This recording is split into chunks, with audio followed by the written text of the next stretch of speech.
one-on-one trip with your child. It was life altering in a beautiful way. I mean, it's just priceless. I can't even put a price tag on it because we just had such a good time. We navigated, France and Italy via car.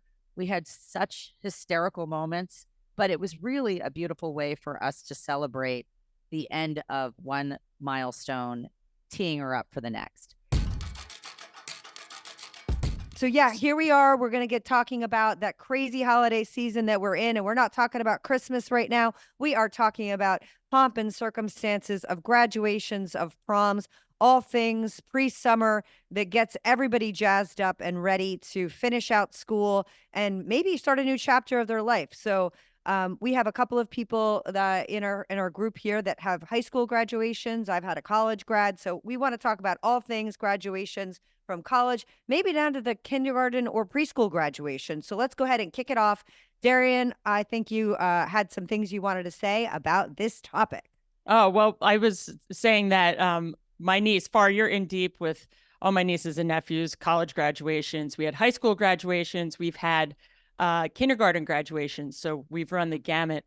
But I do have to say, going through the whole prom ordeal with my niece Lily, it was so much fun, but it's really stressful.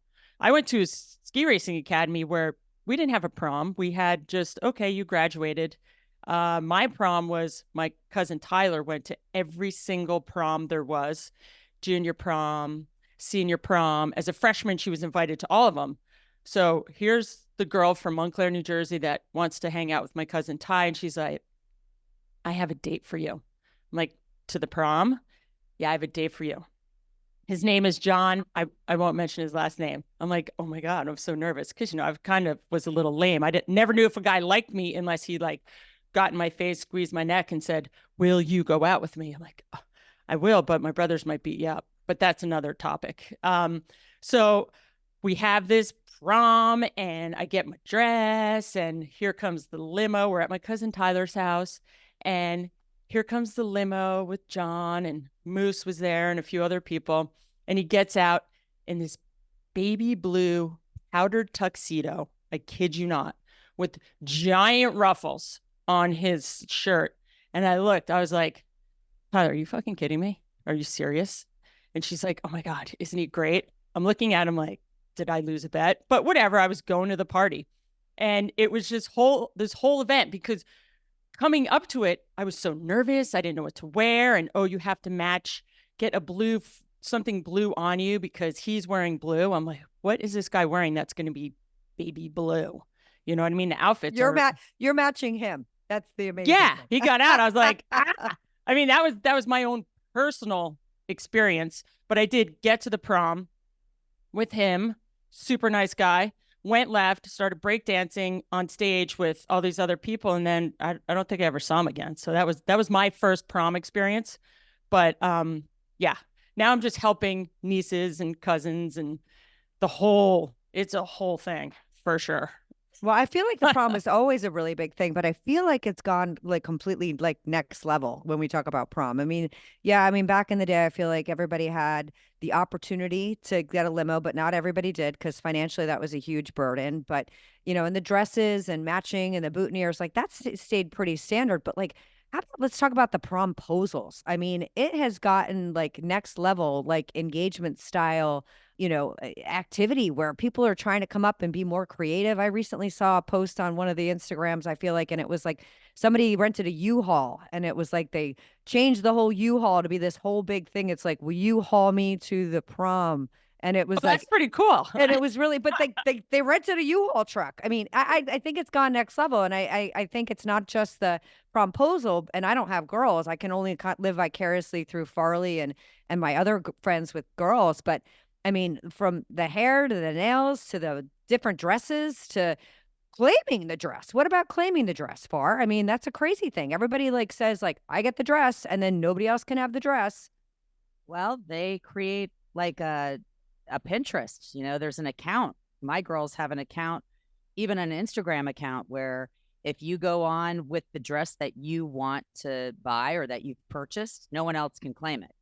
So you have to buy it and put it on the Insta page that is like RFH Prom 2024, and your name is next to it. And then 15 people aren't going to show up in the same dress. So it's very organized. I mean, back in the day when I was going to prom, there were a few other people in the same dress. So that was a bummer. We didn't have the technology that we loathe that, does come in a little bit handy in situations like this. I also You think looked way better in it, though. Yeah, and there's 9 million more options. Let's be honest. I mean, like there were probably Jessica McClintock comes to mind. It was like there were like 4 or 5 dress brands. I was wearing gunny sack. sack. It was Yeah, a gunny yeah, sack, and yeah. it was taffeta, and it had tulle underneath it. We did not look like these girls look today. I mean, the bodies and the silhouettes. I would wear these. I mean, maybe not now, but I would wear these in my 20s. So it's a totally different level of sophistication and sexiness, and things are definitely on display more so than they were. Some people do it still very classy. You see like jewel tones and long gowns, and I kind of prefer that, but the cutout generation is here to stay. So now there's cutouts and bustiers, and things are tightened bodice style. So you're really revealing a little bit more of your true silhouette underneath your silhouette. They're airing it out. They're totally airing it out. I remember when we were buying dresses for Lily. So she's going to her high school senior prom last year. And for me, I'm like, oh my God, Lily. She's like, I love my little Lily. So we start ordering dresses, and it's not, you can't just go to the store and, hey, you're going to Saks and you're trying a bunch of dresses. It's no, you have to go to Revolve. You have to go to all these name brands that all the littles, like the teenagers, know that I had no online. Yeah. I know. So we're on it, and I'm going, all right, Lil, they all look the same with different colors and different. You want to show side boob? Are you showing like your butt crack? What are you showing? Or are you showing nothing? And she tried on 15 dresses, and when these dresses showed up, they looked completely different than like the really pretty girl that had everything covered. It literally showed everything. So it was like, that goes back. Doesn't look good. Don't like the color. My friend has it. And we went, and just one day I remember just going to Saks, and I was at Bloomingdale's, and I found a bunch of dresses, and here, try it on. And the one found her. It was this stunning black dress, but she needed 3 of them because she went to 3 different proms. So each dress had its own little story, and it fit her perfect, but it's hard. What happened to just getting a dress and being like, all right, this is great. Let's go. And you can't repeat them, and you can't repeat the dresses. Well, you can borrow. That's another big trend, which is really nice because girls do have 3 dresses because they've gone to 3 different proms, and I've got 3 girls. So times that by 9, I've got a lot of dresses that people want to borrow. So that does help. Abby actually borrowed a dress to go to CBA prom this year, and I bought her a dress for her own prom. But one of the problems that I've had in the past is, these girls get so hung up on ordering online, and now you're getting all these dresses shipped to your house, and sometimes they're from another country. So there's a restocking fee, or they don't show up until after prom. We had 4 dresses show up after prom one year when Mackenzie was ordering them. And it was like, really? Where are these dresses that I paid all this money for? They were coming from China. They didn't realize it because the online store doesn't look foreign. It looks like it's like a fun, Molly and Co. or whatever the name was. And all of a sudden we're tracking them, and they are no-shows. And then when they arrive 4 months later, I own 4 dresses because you can't send them back. There's like, or if you do it, it's like $9 million, $75 per dress restocking fee.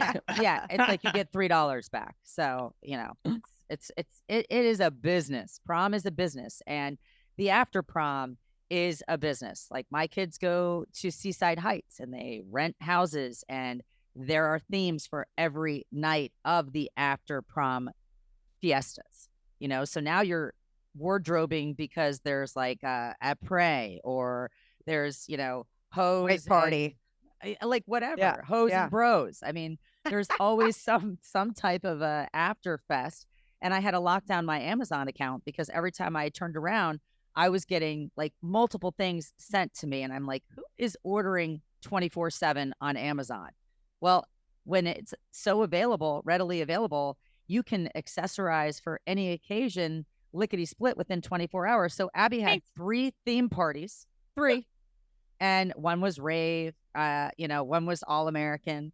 And I had like, red, white, and blue USA bikinis and one pieces showing up. And I had rave costumes that were crazy. I mean, it's insane. It's insane. We never had that. Well, we didn't have Amazon. We didn't have Amazon. We didn't have Amazon, but we didn't have after parties. I mean, I didn't have a prom, but when I did go with Tyler, I remember we just went to an after party and was like, yay, you graduated. Yay. And see you in the fall because summer's here and I'm not going to see any of you guys.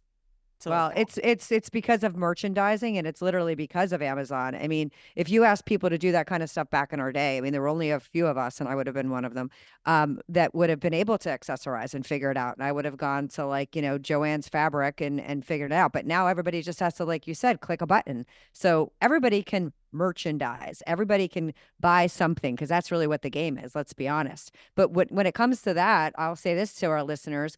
I have all boys, as everybody knows, because we've said it multiple times. I finally got to a point with the prom situation, especially for my number 3, where he's at 3 proms and I think he's probably pretty close to being his size of a human. So instead of renting the tux every time at 180, 190, 200, I ended up going and getting him a nice, like, standard Joseph A. Banks, like, cost me $300 tux, and check the box. I don't have to worry about going to pick up a tux, and he owns it. And I was like, you know what, Kyle? It'll be something nice that you have. And if you get invited to something, now you have a tux. So, I'd also tell people for the boys, like, don't be so fast and now in this day and age just to go rent a tux. If you think your kid or if you have siblings you could pass it down to, like, owning your own tux is a really nice thing. I recognize it's a cost, but let me tell you something, renting is not cheap. So that's a little tidbit I'd like to, give the listenership for the boys segment, because it's boring and we do accessorize with different colored ties. So we can Amazon some red or blue or purple, any color tie that we want. So that's you get the boutonniere too. So yeah, the boutonniere is boring. I don't think we ever really. They don't even know how to pin them on, like the corsages. It's so funny in the boutonnieres. Like the last time I went to, I guess it was the CBA prom. Was it CBA prom? And the junior prom. I actually went and photographed it for some friends. None of the girls knew how to take the pin that's provided with the boutonniere and actually pin it on the lapel. And it's hard because you don't want to stab somebody, and it's already a little bit of an awkward situation. And it was like all the moms ended up doing it. But like, that's a lost art. I kind of feel like maybe you practice, but you don't get to practice beforehand because you're picking it up the same day so that it's fresh and it's in your refrigerator. Well, I think that's the point. I think that's the point, though. I think the point is like that awkward, intimate thing. And like, listen, here again, like, I think all the moms are too fast to like try and hop in and fix the problem. Like, figure out, pin it on the lapel. Come on. Like, mommy doesn't have to fix it. They were trying. It was very hard because the bottom of the boutonniere was so thick that the pins were bending. So it was like you had to be very strategic, and you also didn't want to botch the lapel because it was either a rented tux or an own tux, and it's silk. So it, unfortunately, you kind of had to come to the rescue because you might end up owning the tux as the girl that's pinning the totally. Well, and it's like trying to tie bow ties. Kids don't know how to tie bow ties. You don't know how to tie a tie. Every dance, every event, it's Uncle Jeff, can you come over and tie my ties? And every time it just melts my heart when Jeff goes over to my sister's house and is like tying Christopher's tie for his junior prom this year. I was like, oh my God, it's so cute. It's just the best memories. But kids don't know how to do that these days because nobody wears ties. It's sweatpants and sweatshirts. It's true. Or clip-ons. True. Or clip-ons. Clip-ons. Remember the clip-ons? Oh my God, those were so bad. I just am sad because locally, the way that prom is, my daughter's senior prom that she just had last weekend, they just go as friends and it's a little more casual. And so it's not like a date situation. And to me, what I loved about prom and homecoming, where I grew up in Florida, is we all went to a fabulous restaurant and had a big meal.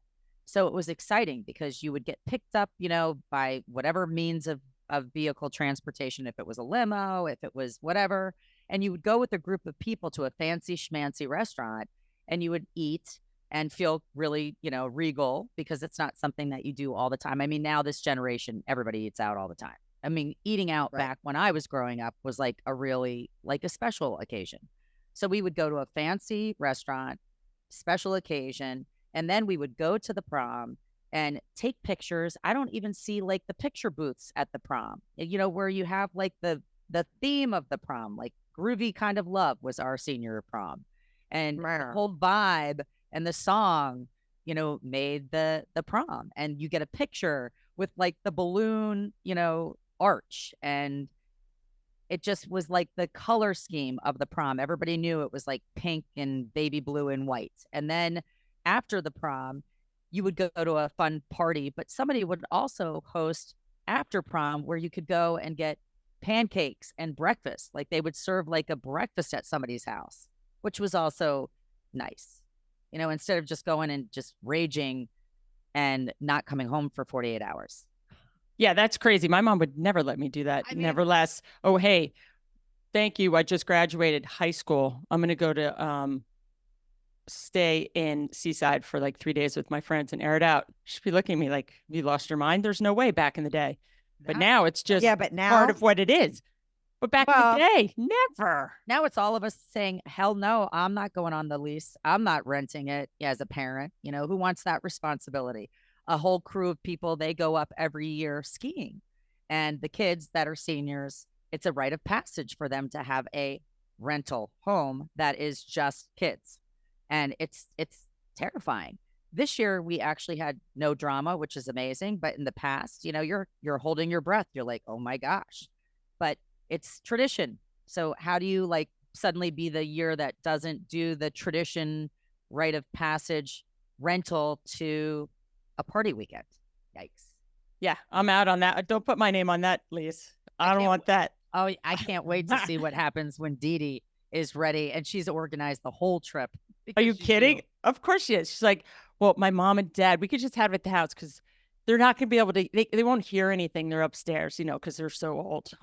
Oh, stop it. Oh, stop. But, at least these companies have gotten smart too. I mean, like we talk about, and it's a very, we live in a community where there are multiple high schools and there's a bunch of different private schools. And so it's a different set of circumstances where we are necessarily, but and which is why there are so many proms. Not everybody would have 3 and 4 proms to go to like we do in our area.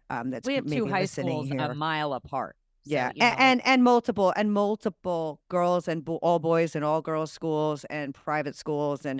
But my point is that the companies around here have gotten smart too, where they actually will have in Seaside Heights, they have places that have built-in security and you have to have a wristband and like, they know what's going on. And listen, I had the parents who would not put a seal of approval on us going to the overnight house, and staying in Seaside because all of my friends did that. But at the end of the day, you're looking at it now as a parent, adult, these kids are going off to college. If they're seniors, they're going off in a few months and they're going to do whatever they want. I feel like letting that leash out little by little over the years as they evolve. And then, when they break rules or they don't abide by what you said, you have to yank the chain a little bit. So hopefully by the time they get to senior prom season, you're letting them go and explore and do some things and do it intelligently and have a good time and celebrate the hard work that they've had. And especially, again, not to bring COVID into this, but we will. This is a grade that was adversely affected. This senior year, they were kids that did not have 8th grade graduations, which is something else we need to talk about. Because again, because we have multiple high schools, I didn't have an 8th grade graduation because everybody from my high school pretty much went to the same, from my middle school, pretty much went to the same high school. Here we have a little bit of a different situation in Little Silver, where a bunch of kids will go to different schools. So there's an 8th grade graduation. In our elementary school, we have a moving up day, which I will tell you, I started because I felt like when they left the elementary school, it was sad. There was no pomp and circumstance. So with that one, we just do a clap out and we clap hands. I kind of stole it from the town that I lived in, Chatham. But you know, kindergarten graduations, like there's so many celebratory things that lead up to the high school graduation. I think it's kind of cool because I feel like it's now it like gives you like chapters of a book, right? Yeah. Well, Jeff was just at his or at Carson's graduation. Or sorry, Jeff was just at Gus's graduation, his youngest son, and it was at Tulane. And unfortunately, because of my knee, we weren't able to go. So Dee Dee stayed back. And I have to tell you, what a great time Jeff had at this graduation with his son, and his other son came in from Texas, and they aired it out for 2 days, 3 a.m. It was, he was exhausted. He came back and he just said it was just the best time that you had spending with his sons. And it's something that you'll never get back. It was like the finale of his college career. And now he comes back home to New York and he's going to be, let's get a real job and let's do your thing. But the whole graduation process it's exciting. It's the end of a chapter, and it's the start of a new chapter. And that's what I saw. I mean, obviously with Dee Dee going from best was when Dee Dee was graduating kindergarten and Carson was graduating like 8th grade. I'm like, oh my God, Jeff, you're in for the long haul with all of this. You have the dichotomy of littles, you're crushing juice boxes, and then you're doing, big shots with all the big boys down in Texas and New Orleans. So wait, what's the spread? What's the spread on the kids, Darian? So Carson is in Texas. He graduated SMU a year and a half ago, and so he's 22 2 years ago. He's 22, and then Gus just graduated just now at Tennessee, or at Tulane. Yeah, and then Dee Dee, she's in 3rd grade, going to 4th, so it's good. So yeah, 12 years apart. Yeah, and it's awesome. I feel like this time of year is so insane. I mean, it's all good insane, but it's like, whoa, I have daughters that have birthdays June 7th and June 10th. And then you throw in a high school graduation on the 14th. And my daughter just graduated from grad school for her 5th year. And we had a big, celebration for her when she graduated like actual college the year before. But she wants to parlay into my senior's graduation party as a little celebration. I mean, it's just party.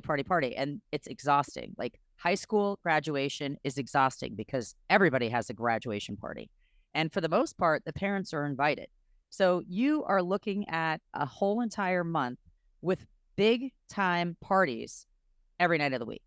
And it's like, you almost feel like you need to go to Betty Ford because you're going from one party to the next, and it's your kids and they're having the best time, and it's their friends who you've been with since kindergarten, and it's parents that you've sat on the sidelines with forever. So it's so fun, but it's exhausting. And like these kids, it almost is like building up their tolerance before they go to college. It's like, wow, now I'm ready for like the college scene, but I'm scared. Yeah. And it's well, the hard part is I was just going through this because I like to go out every weekend in the summer, as well as all of us. So what do you need? You need a babysitter. I'm looking for a babysitter for Saturday night. I got one for Sunday, and I called my niece. I said, which one of your friends are home from college? They're broke. They don't have a job yet and don't care about going out. And she looked at me and I said, well, what about your other friends? Every single babysitter that I called, sorry, I have a grad party.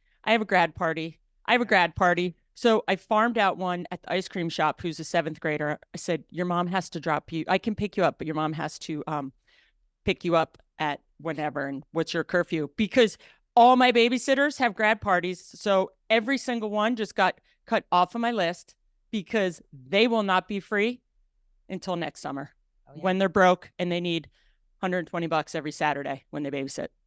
Oh, I've got my first grad party this Sunday, and it's a big one. Yeah. And it's exciting. And they're all exciting. It's just, it's a lot. It's a lot. And I was so happy, like when my oldest child graduated from high school, I said, okay, what do you want to do? Do you want a grad party? Do you want to like go on a trip with your girlfriends? And she's like, you know what, Mom, I want to go to Europe with you. So she and I had the best time ever. And we went on a mother-daughter trip, which I highly recommend. Mother-son, one-on-one trip with your child. It was life altering in a beautiful way. I mean, it's just priceless. I can't even put a price tag on it because we just had such a good time.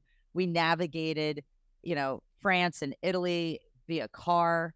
We had such hysterical moments, but it was really a beautiful way for us to celebrate the end of one milestone, teeing her up for the next. My second daughter wanted a grad party, and in the backyard, big blowout. And my third daughter preferred a grad party too, instead of a trip with mom. So I'm kind of bummed. I can't wait for the grad party. It's coming. It's coming. Yeah, we pretty much have a similar formula. I mean, my family actually expects the high school grad party.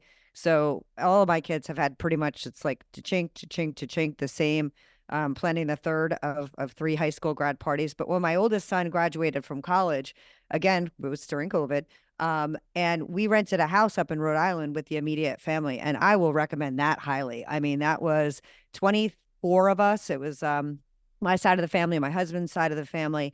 And like we rented out this house and we blew it out for 3 days, and we all were there just to support and celebrate him, and have these like perfect like family, like get out of your own house, get out of your own zone, and immerse yourself in he was in Rhode Island, which was beautiful up in Narragansett.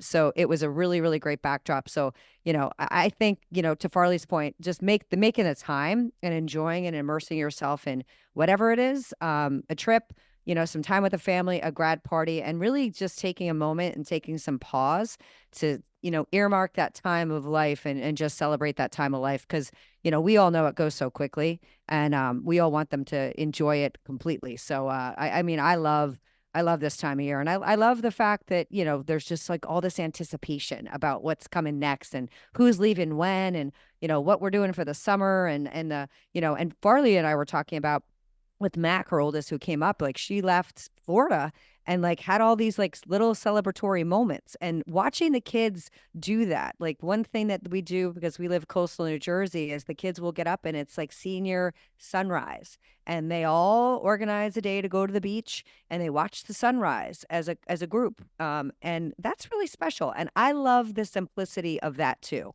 right? I love the fact that it doesn't have to be this huge pomp and circumstance. It can be that moment of pause. Yeah. I got a phone call, a FaceTime from Mackenzie, who is not only graduating from college, but also saying goodbye to playing a sport, that she's played her whole entire life, and saying goodbye to her teammates, which is a really hard thing to do at the same time. So they FaceTimed us. They had stayed up all night, and they were at a glorious sunrise, and they were all swimming. And it was just a moment. Last night, okay, she just drove home from Florida. The night before last, they had an ACL party where everybody burned their custom braces because they all blew out their ACLs, and they had a huge bonfire behind her house. And it was just like another really special moment. They were called the ACL Club. When Mackenzie, unfortunately lost her senior year to that, she became kind of the leader of all the misfit toys, all the injured. And it showed her a way to be a leader in a different way. And that was just another moment that they all shared and celebrated. So, I've got a child that came home and is sad. And I keep saying to her, hey, guess what? You had such a fabulous college career. You made lifelong friends. Your memories are, yours forever, and you're going to continue to make them. But the next chapter is spectacular. And that's so what fun. We have to, like, moving up day from, elementary to moving up day. You're walking. This is what we did at our school. You would walk from the elementary school to the middle school, and you got to do a little tour of the middle school that day. And it's the cutest thing. It's almost like you're so ready for the next phase of life. Even when you're graduating from middle school, you're ready to explode out of middle school into high school. And then when you're in high school, you're ready to like explode. You're done. You're the senior now. What I will say in conclusion, just one thing I did want to say, and one thing that I would be a little takeaway for anybody listening is, if you are going to a grad party, if you are like celebrating somebody special in your life, just make sure in the craziness that you take them aside and just spend a few moments like one-on-one with them, even if they're not like your immediate person. But if you're invited to somebody's party, kind of like being invited to a wedding, get a little bit of FaceTime with them, make sure that they know you were there, make sure you are, telling them that you want to celebrate them and their accomplishments and everything else like that, because I think that's really important. And I know has gone a long way with my kids when people have come and like made that one-on-one connection. So lots to celebrate, I think, this time of year. And it's an exciting time for all of the kids and the parents alike. That Yes, just and reminded me of how much should you give a graduate? Because I always struggle with that. It's almost like a bar mitzvah and a bat mitzvah. If you know the person really well, if you are intimate friends, family friends, is there a magic number? I mean, I kind of wing it. I think you wing it. It goes between $300 and $500, depending on who it is, how much you like them, if they're family, if they're not. If you're But going it to is, it's 15 hard. If you're going to 15 grad parties Yeah. like I am, I'm not doing $300 and $500 to each kid. I mean, Obviously, I didn't go to a lot. I mean, that's more like your niece or your nephew, or I mean, I think like a round number. If you're maybe a kid that's attending somebody's party, because kids also bring, gifts and money. So I think that the normal number could be anywhere from like 50 to 150, depending, or 200 for a very close family friend, or north of that. But between 50 and 100, if you're going to 10 to 15 graduation parties, I think that's probably a nice number. How about your babysitter who's graduating? I mean, I would probably throw her 200. Yeah. Or more. It just depends. I think it's the level of intimacy is a bigger number. And I don't think that everybody's the same number at all, because that would really get tremendously expensive. But somebody's throwing a grad party, they're spending a lot of money. It's almost like a bar mitzvah and a bat mitzvah. You want to reciprocate, at least, pay for your physical being, how much it would cost to have you there. And then some. Right. You're paying for your plate. Yeah, and it depends on if it's just the kid going. If Kyle or my older kids were just going to a grad party, they pretty much did just the kids, like it's a wash, like none of them exchanged gifts. But if we're in a level of intimacy where I'm invited and my husband's invited or siblings are invited, then that's a different level of obviously intimacy and obvious cost. So the level of giving would be adjusted for that as far as I'm concerned. But I think it's like a wedding. It's like anything. It's personal, and not everybody's in the same financial situation. Some people like to give gifts. I know, like, not every kid likes to get, a pen for graduation, but some people are old school and that's what they want to give. So, I mean, I think it's like anything. A gift is exactly that. And, it's a found offering from somebody as a token of love, and it is what it is. You get what you get. You don't get upset. But don't get upset. That's Jeff. Jeff is the best gift giver there is out there. He's such a good gift giver. It's a talent. It's a talent. But with that being said, we just gifted you with Girls Gone Gritty. Darian, Jennifer, and Farley. Thank you so much for listening, for watching. And hopefully you're going to some fun prom parties or grad parties this weekend for the summer kickoff. And can't wait to bring you some more stories and fun conversations next week. Thanks for tuning in. Enjoy it. Have a great June. Have a great summer. Happy Memorial Day weekend. Peace out. Happy everything.